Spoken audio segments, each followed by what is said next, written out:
안녕하세요. 서영주입니다.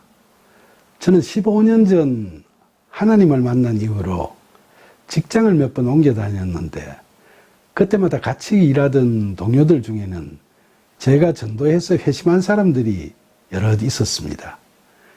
그들을 생각하면 너무나 은혜롭고 늘 감사기도가 저절로 나옵니다.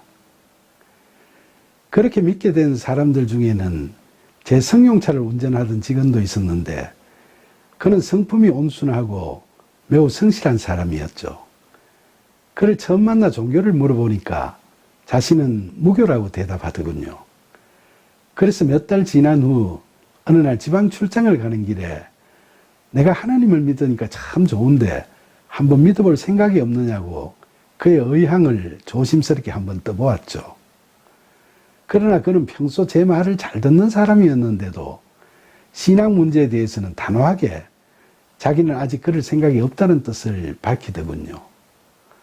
저는 착실하고 성실하면서도 믿지 않는 그를 만난 것도 다 하나님의 뜻이 있을 것이라고 생각하고 매일 저하고 많은 시간을 같이 보내는 그를 하나님의 자녀로 인도해 주실 것을 간절히 기도드렸습니다. 기도 중에 불현듯 믿지 않던 저희 부부에게 딸아이를 통해 목사님들의 설교 테이프와 찬양 CD를 듣게 하신 하나님의 방법이 생각나더군요.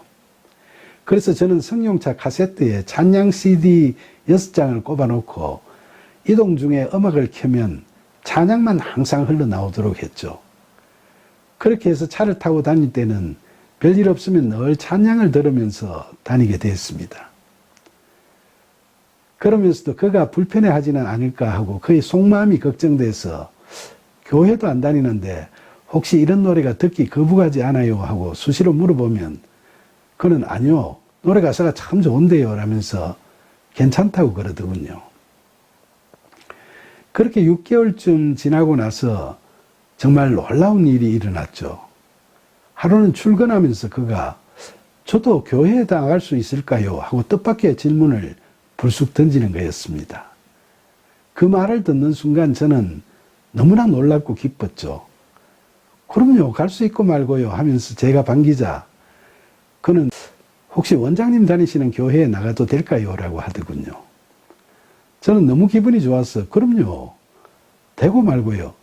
우리 교회는 그 분당과 수지에 나뉘어져 있는데 난 우리 집에서 가까운 수지교회에 다니니까 그쪽은 집에서 가까운 분당교회로 다니도록 하세요. 그렇게 하는 것이 교회 가서도 괜히 나 때문에 신경 쓸 일도 없을 테니까 좋지 않겠어요? 하고 응답을 했죠. 전도하기 어려울 줄 알았던 사람이 자진해서 교회를 가겠다고 하니까 그를 믿음으로 인도하신 하나님께 드리는 감사기도가 제 입에서 저절로 흘러나왔습니다. 너무나 기쁜 마음에 사무실 인근에 있는 서점에 가서 성경책 2권을 사서 퇴근길에 전해주면서 하나님을 믿게 된 것을 축하하고 또 축하했습니다. 이렇게 시작된 그의 신앙생활은 날이 갈수록 깊어져 갔습니다. 그는 부인은 물론이고 친가와 처가 어른들께도 전도를 해서 양가 모두 다 믿게 되는 축복을 누리게 됐다고 이야기를 하면서 무척 좋아했죠.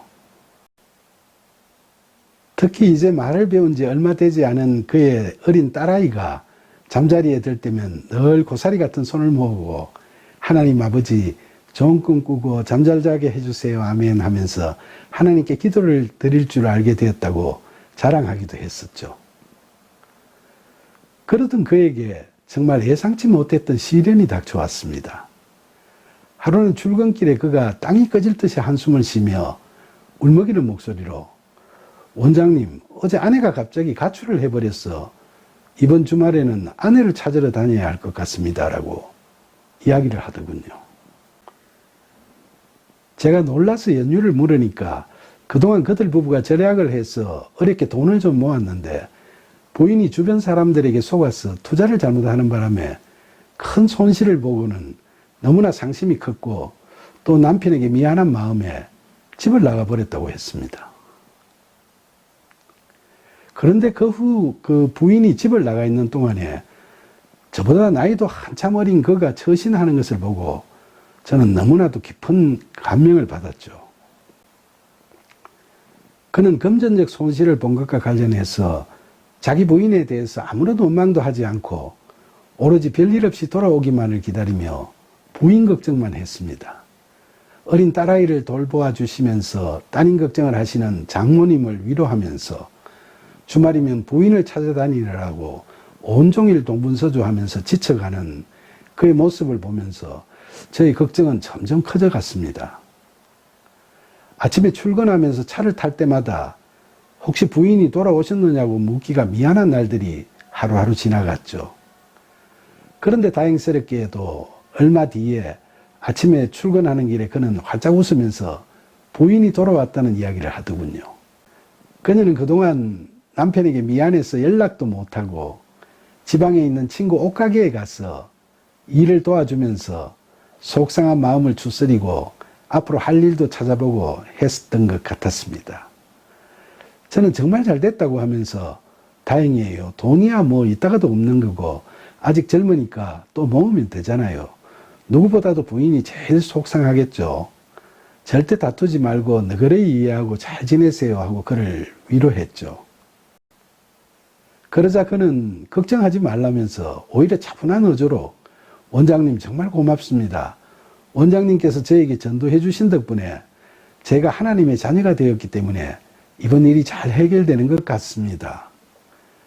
제가 믿지 않았던 과거의 저 같았으면 이번처럼 이런 사고를 당하고는 어떻게 할지 난감했을 건데 신실하신 하나님을 믿었기 때문에 그런 금전적 손실을 입은 것에 대해서도 제가 마음이 흔들리지 않았고 또 하나님께서 아내에 대한 제 사랑을 지켜주셔서 이 시련을 별 탈 없이 극복할 수 있게 되는 것 같습니다. 라고 마치 신앙 고백을 하듯이 이야기하더군요.